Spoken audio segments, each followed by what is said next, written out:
It's Tbise, the best in sports entertainment. We're here live in Parliament USA. TNS Media Group is the team. I want to thank everybody for tuning in.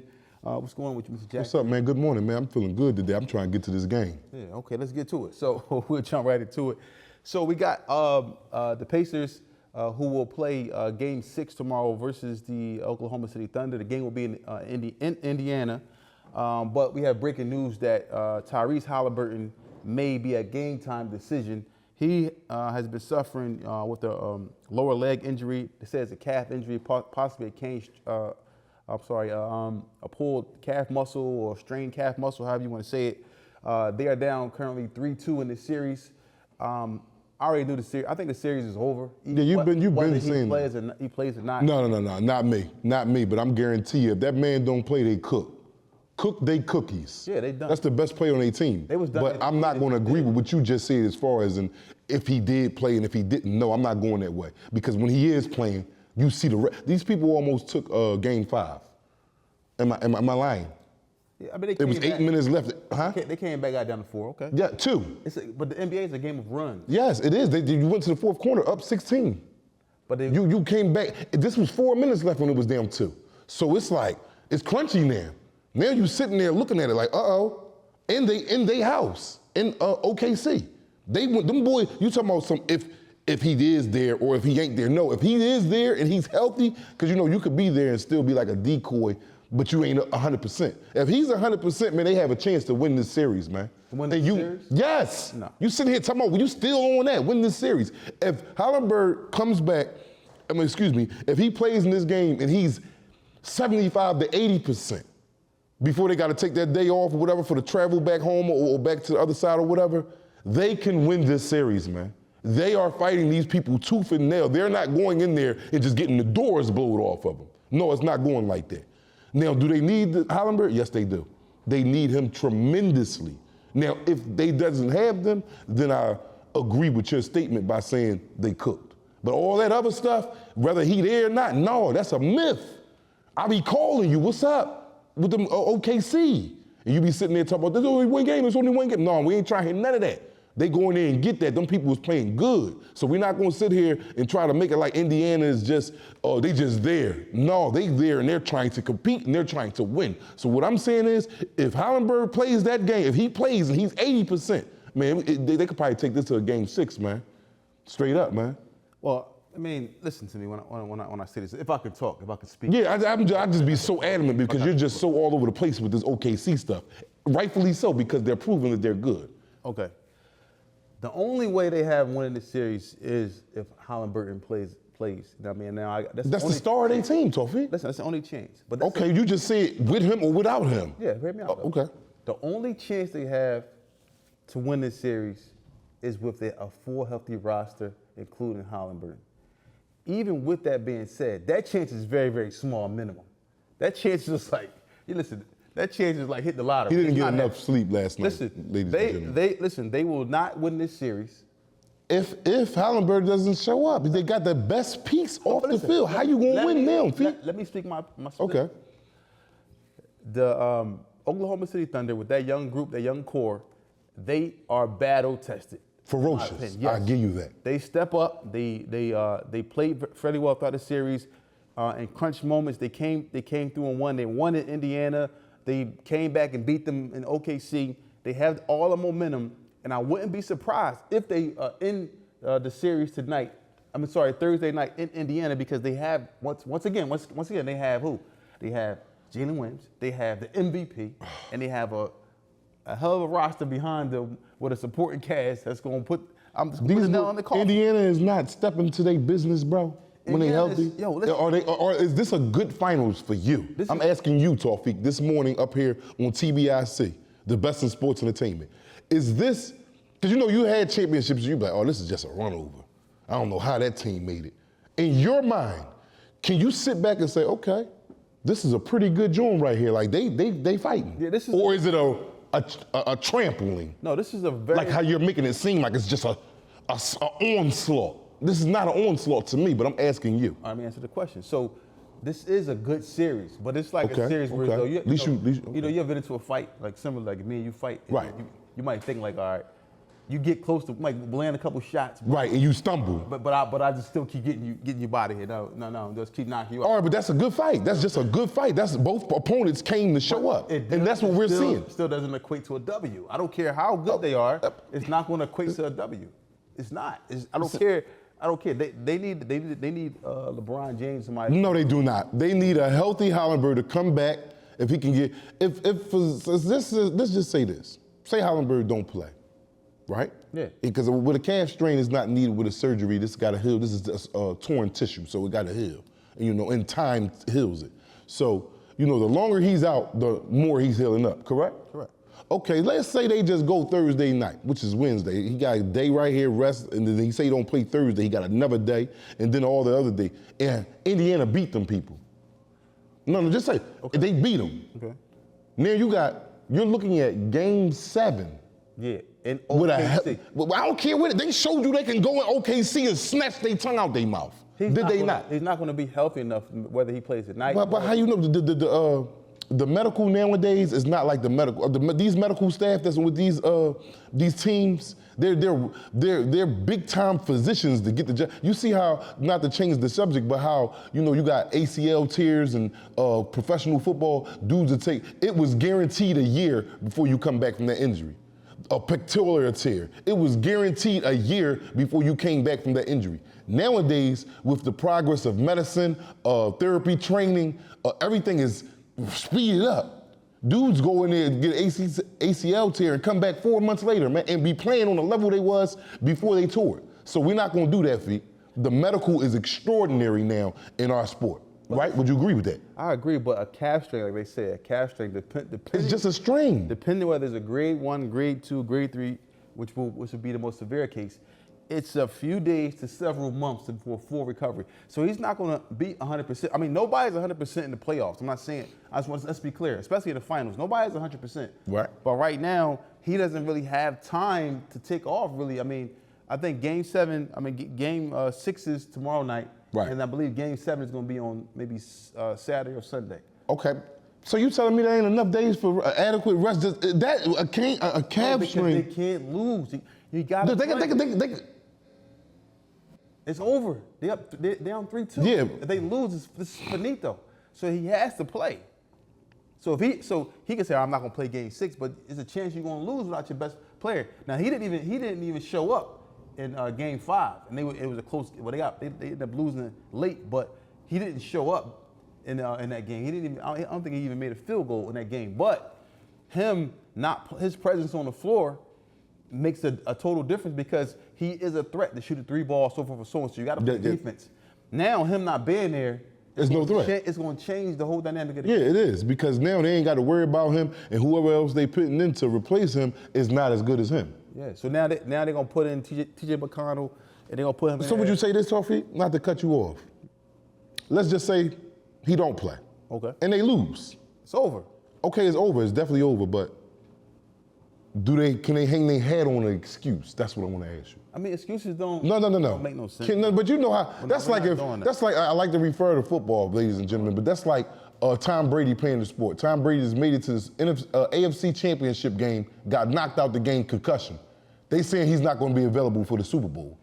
They lose the Super Bowl. They had their best player out. So how can you sit there and judge that? Hollenberg is their best player for the Indiana Pacers. If he's not available for this game on Thursday night and OKC beats them, can they hang their hat on, and what if we had our best player on the battlefield with us at the time? No, because you keep saying no. You keep saying you got a star that's taking out of the lineup due to injury, Toffee. The reason being, because you know how hard it is to get to the NBA Finals? Yes, they needed him to get there. So you got to play. He has to play. There's no excuse. How have you injured? All right, if he injured and he can't play, okay. Yes. But people not hanging their hat on no excuse. I will. If I know me and you is great opponents, me and you is great teammates or something, and I ain't got you because you hurt and I got to pick somebody else because it's a 2, you know what I mean? And I go in there and lose. In my mind, I'm gonna be sitting there thinking, man, if I had Tawfiq over here, man, I know we would have beat them Bulls. Because with this, it's clearly y'all have the advantage, right or wrong? Who has it? OKC, clearly. Yes. With this looming over Indiana Pacers of his availability, Halliburton, to the game, is this, would you say OKC is licking their chops right now? For sure. Like, oh, he bet. Halliburton released the statement after Game 5 where he says, I mean, it's the NBA Finals. It's the finals, man. I've worked my whole life to be here, and I want to be out there to compete, help my teammates any way I can. I was not great tonight by any means, but it's not really a thought of mine to not play here. If I can walk, then I want to play. They understand that, and it is what it is. So he's saying basically, listen, if I can walk, I'm going to play. I give him that. He's going to play. Yeah, if I can walk, I'm going to play. He's going to play. But that's still for me, in my opinion, it's not going to be enough. But for me, if they lose and they go out on his shield, I mean, like if he comes out there and gives it a go, and he cannot finish the game, I'll be like, all right, cool. And they lost. I'll be like, he tried. But ultimately, I don't want to see him go out there and be like, all right, listen, if you play, it's a big chance you can just tear your Achilles or something of the sort. You know, all those. Because they lead to each other. They all intertwine together. I don't want to see you go out there and try to be a Braveheart and then miss a whole beginning of next season or miss part of next season. But if you can play without being injured, then I will respect that. You know what I'm saying? For sure. What I'm saying is, if their best player is taking off the battlefield, you can expect a loss, man. You can expect a loss. With him there at 100%, I see this going to Game 7, man. They've been rumbling, bro. They've been rumbling, and they've been rumbling good. This has not been no onslaught, like I said earlier. Has not been no onslaught like how you thought it was. You said they was only going to win one game, right? Mm-hmm. This was your, predictions of it. They may win one game, right? I said 1 or 2. We got to tape, though, 1 or 2. Okay, all right, well, 1 or 2. All right, well, yeah. Well, they got that 2. Now they need to get that 3 where they could push it to Game 7. But it's going to be a lot. Like, if they don't have him available, even if they have him available and he's not at 100%, it's going to take a lot. Everybody got to double up. Everybody that's on Indiana Pacers has to double. You got to double up and buckle down. Like, they know this just as well as we sit here and we commentate about this. This could be your last game Thursday. Or you can push it to the limit. Yeah, well, and I think they're going to push it to the limit. Yeah, well, we'll see what happens. I think it's going Game 7, man. OKC, man. Going back to OKC, Game 7, man. This is where we're going to separate the men from the boys. I don't think it's over Thursday night at all, with or without Halliburton. I don't think it's over. Them boys done scratched and scraped. Not to say that they don't need him. They do. He's their best player, like we've been mentioning. But I think it's going to be pushed to Game 7. That's just my opinion.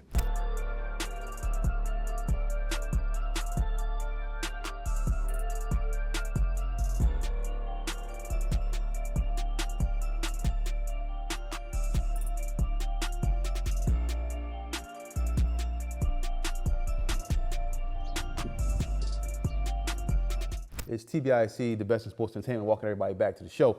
So let's jump to the NFL, man. There's a highly sought after free agent quarterback recently with the Green Bay Packers, Jair Alexander. Quarterback or cornerback? Cornerback. Okay. I said cornerback. I'm sorry. If I said quarterback, I apologize, but cornerback. He's a highly sought after free agent. You have a lot of teams in the running trying to get him. You have Eagles, Ravens, Baltimore Ravens. No, he's from played for St. Louis.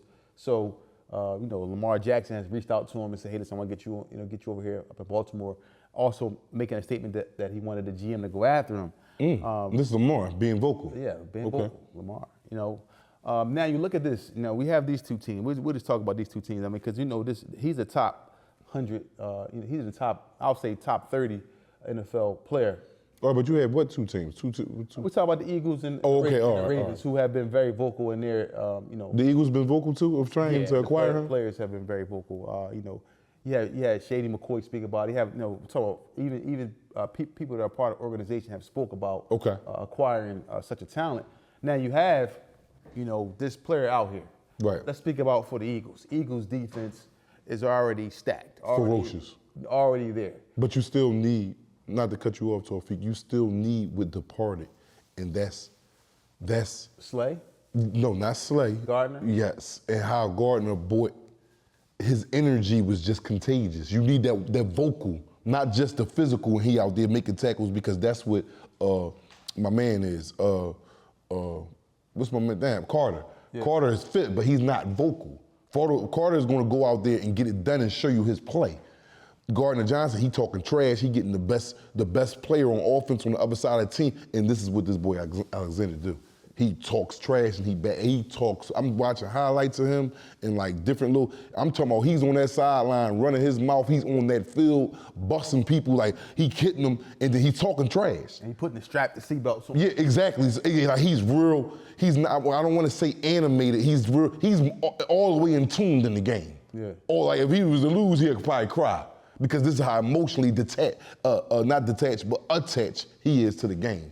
So, and that's what C.J. Gardner brought to the Eagles. Yeah. He was vocal, and his vocal was following behind his ability to play the game very well. So, that's what's left when C.J. Gardner Johnson left. That's what left, the vocalness. The vocal. Just think about it. Like, who else we got on the Philadelphia Eagles that's vocal? Nobody really that you can see. And demand, like, we're going to go out here and crush it. We're going to smash. Like, he one of them. And then not only is he talking, he's producing by his play on the field. Yeah. You understand what I'm saying? So that is a major thing, man, in locker rooms. If you got that one dude, not just with the Eagles, but Raven, you got that. If he go to in one of these teams, he's not only bringing experience, veteranship, and good playability, but vocal. Once you start talking about it, and you got people singing your work, and then you like, man, they can't beat us, and you'll be getting to believe, yeah, they sure enough can't. We out here. Yeah. So that is going to be a big addition to anybody that do acquire him. But with the Eagles, that'll be just like if you had to say the Eagles had a weakness, which they don't, in my opinion, but the vocal to get everybody, oh man, and get you riled up. It's the talk, man, they can't do nothing with us. Man, we gonna go out here and stand on every last one of them. And it's that, and then, like I say, that's followed behind you. We might got a fourth down call and the team is going for it, and C.J. Gardner Johnson stop him. Didn't I tell y'all they can't beat us? Now everybody's in. Everybody's, because of all that's contagious. You'll rub that off on your teammates. You understand what I'm saying? Yeah. Man, we got it. So he's bringing not only veteranship, being aware of the game and playing the game at a high level, but that right there too in itself speaks volumes. Yeah, so but the only thing with bringing him on, speak about the Eagles, he is going to be a hefty price tag. Well, 1 year. About $16 million this season, he's asking for somewhere in that range. He won like $16 million. Well, we not getting. Didn't they cut him? But I'm saying his contract went over. He cut him, so you got cut for a reason. They cut him. They cut him probably because they didn't want to pay him. They cut if they could have traded him. Yeah, but and got something for him, compensation. Nobody probably want to make that trade. It's a cornerback. I mean, the cornerbacks, Man, cornerbacks is highly sought at, and then he like right now he has say so where he want to go, because now he could sit back and take this pick of the litter, whoever offers him something nice or whatever fit he think is good for him. But with a trade, you got to sit there, and then a GM does all of it. You might go to a team that whoever the higher bidder was that's ready to offer something for you.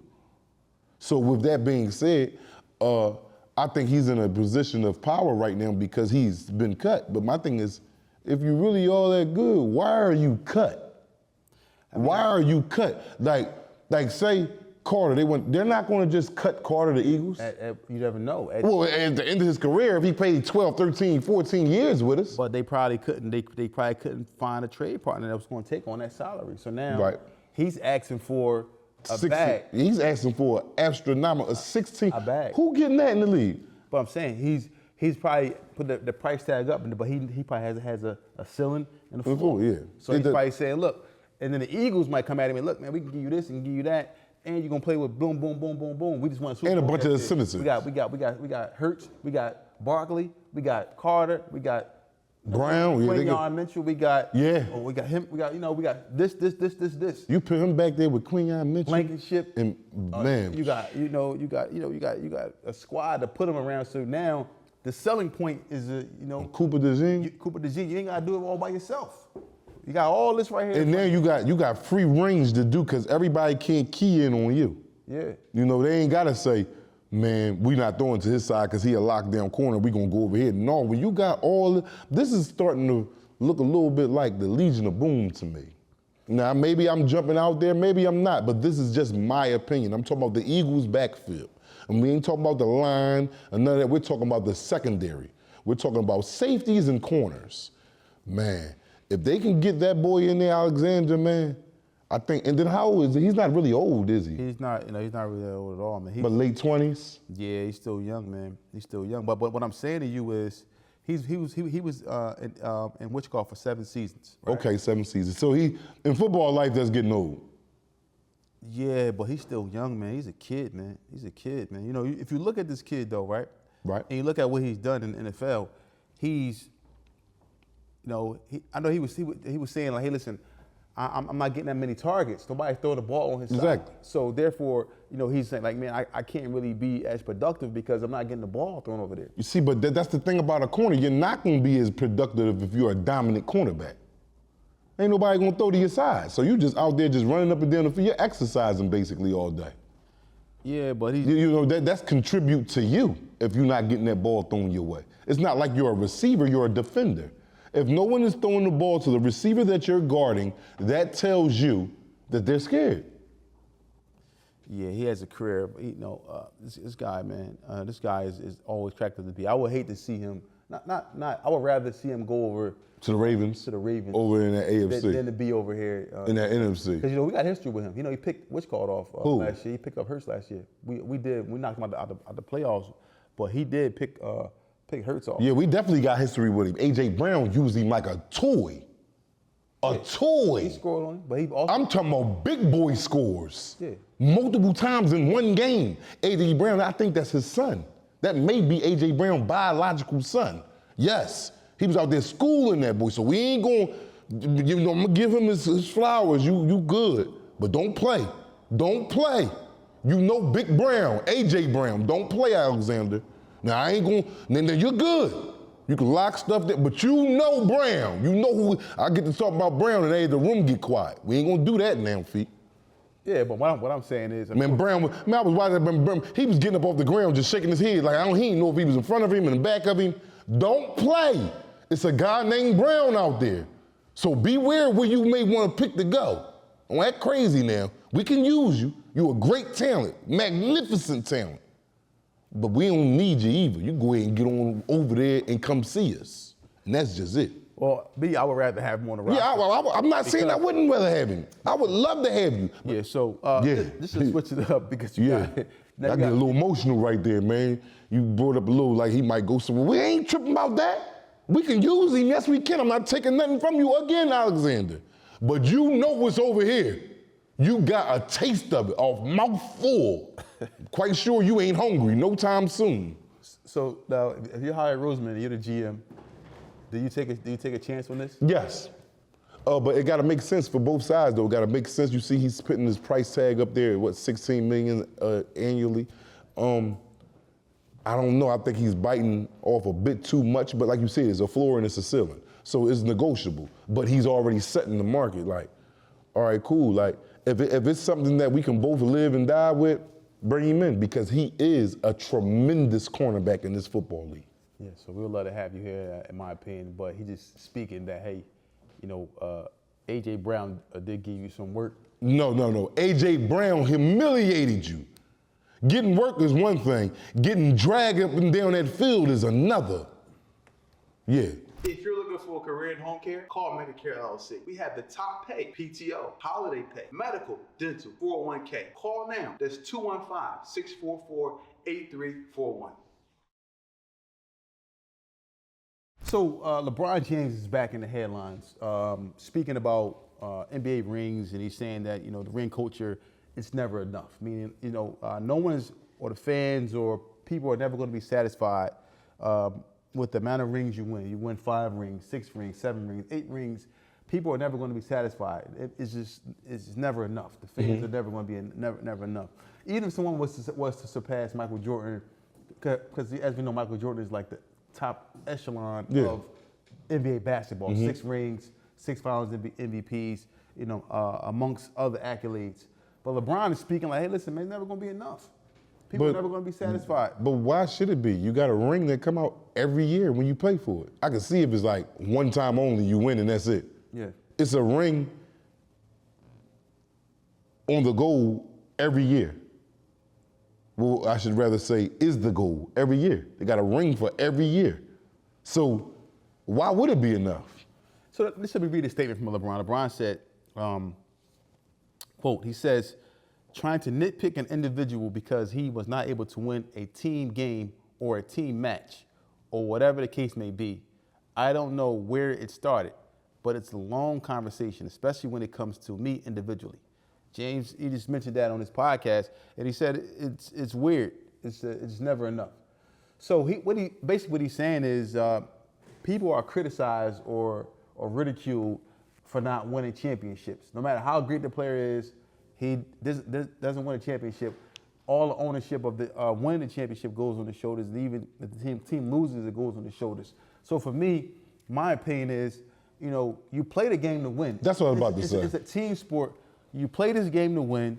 The ultimate prize of winning this game is a ring and a trophy, all the other accolades. Victorious for that year. That's it. Your team wins. So ultimately, yes, I mean, a championship, to me, is very, very important. But to kind of belittle a player's ability of what he's done on the court because he didn't win a ring, now that's kind of questionable. But it's only questionable when you try and grind. If someone, not to cut you off, Tawfiq. Let me finish what I'm saying. So before I forget my thoughts. So in my opinion, it's a team sport. Yes, it is. And if a player doesn't win, he should not be ridiculed for not winning.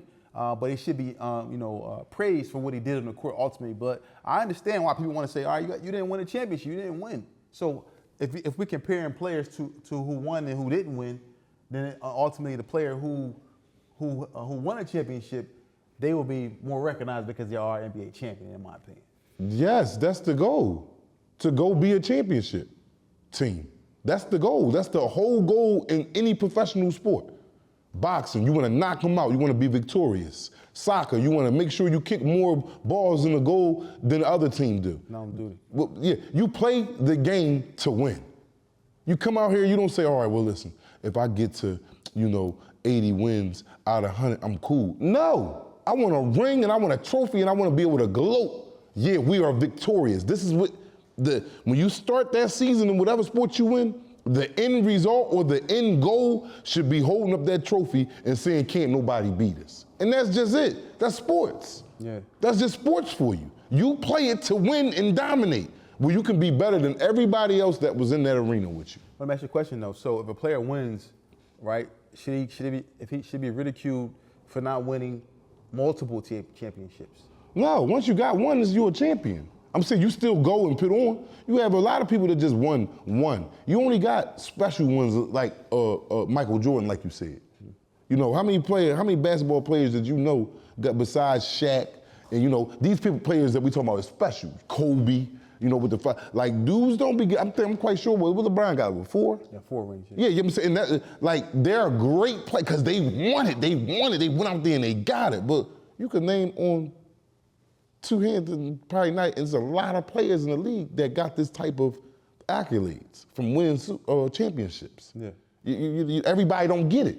If it was so easy and so whatever to do, and it didn't take a lot of training and focus and determination, you'll have how many players is in the NBA?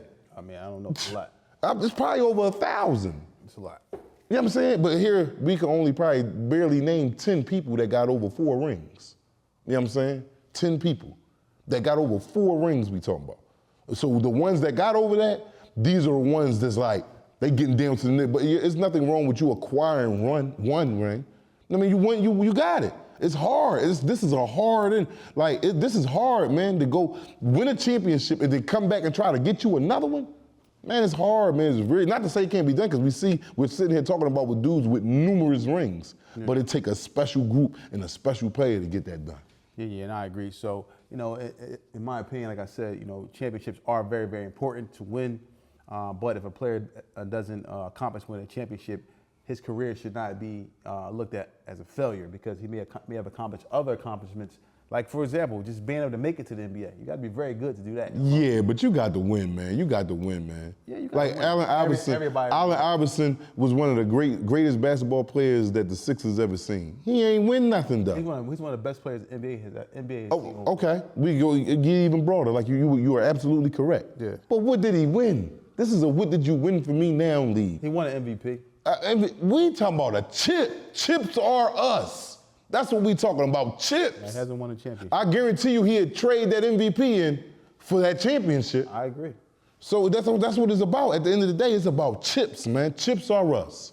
Yeah, so you heard it here first. It's Tbise, the best in sports entertainment.